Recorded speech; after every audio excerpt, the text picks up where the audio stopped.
वहीं उत्तराखंड की सल्ट विधानसभा सीट के लिए उपचुनाव होने हैं। ऐसे में जहां बीजेपी ने महेश रीना पर दांव खेला है, वहीं कांग्रेस ने गंगा पंचोली पर एक बार फिर से भरोसा जताया है। दोनों ही पार्टियां उपचुनाव के लिए अपनी कमर कस चुकी हैं।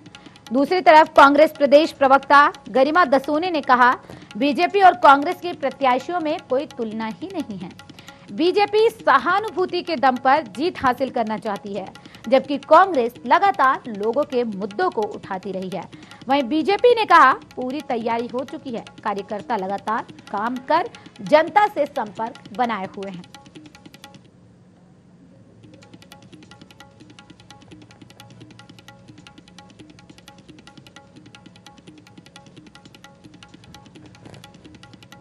कांग्रेस ने बीजेपी पर जहां सवाल खड़े किए, तो वहीं बीजेपी की तरफ से कहा जा रहा है कि तैयारी पूरी हो चुकी है। इस उपचुनाव को लेकर कार्यकर्ता लगातार काम कर रहे हैं और जनता से संपर्क बनाए हुए हैं।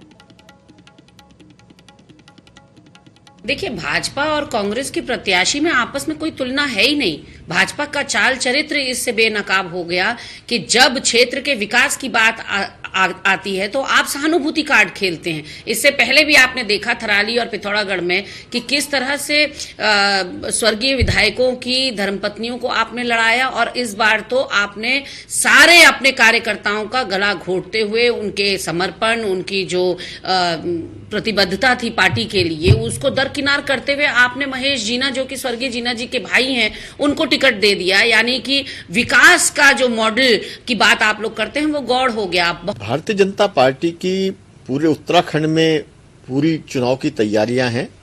भारतीय जनता पार्टी के द्वारा उत्तराखंड में सभी 11,235 बूथों पर संगठन की बूथ स्तर तक की पूरी व्यवस्था बनाने के बाद पन्ना प्रमुख तक की व्यवस्था तैयार कर दी गई है। पन्ना प्रमुख यानी एक वोटर लिस्ट पर 30 वोट होते हैं और उन 30 वोट के ऊपर निगरानी करने के लिए एक कार्यकर्ता की व्यवस्था को हम पन्ना प्रमुख कहते हैं। तो पन्ना प्रमुख तक हमने हर बूथ पर नियुक्त कर दिए हैं और भारतीय जनता पार्टी के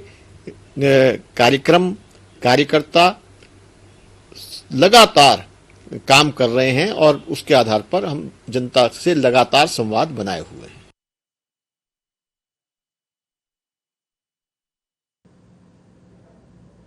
उत्तराखंड की सल्ट विधानसभा सीट पर जहां उपचुनाव होना है, ऐसे में कांग्रेस की तरफ से जहां ये कहा गया कि बीजेपी और कांग्रेस के प्रत्याशियों में कोई तुलना ही नहीं है, बीजेपी सहानुभूति के दम पर जीत हासिल करना चाहती है, जबकि कांग्रेस लगातार लोगों के मुद्दे को उठा रही है।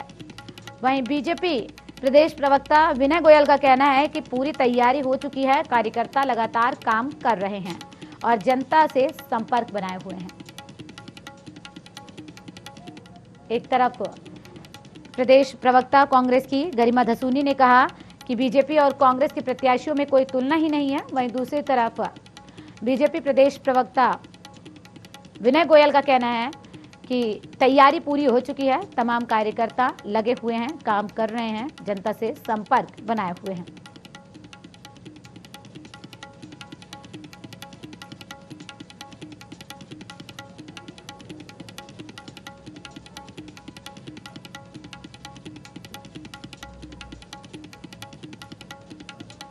लेकिन ऐसे में देखने वाली बात यह होगी कि आखिर जो सहानुभूति का कार्ड बीजेपी की तरफ से खेला गया है, उसमें वो कामयाब हो पाती है या नहीं।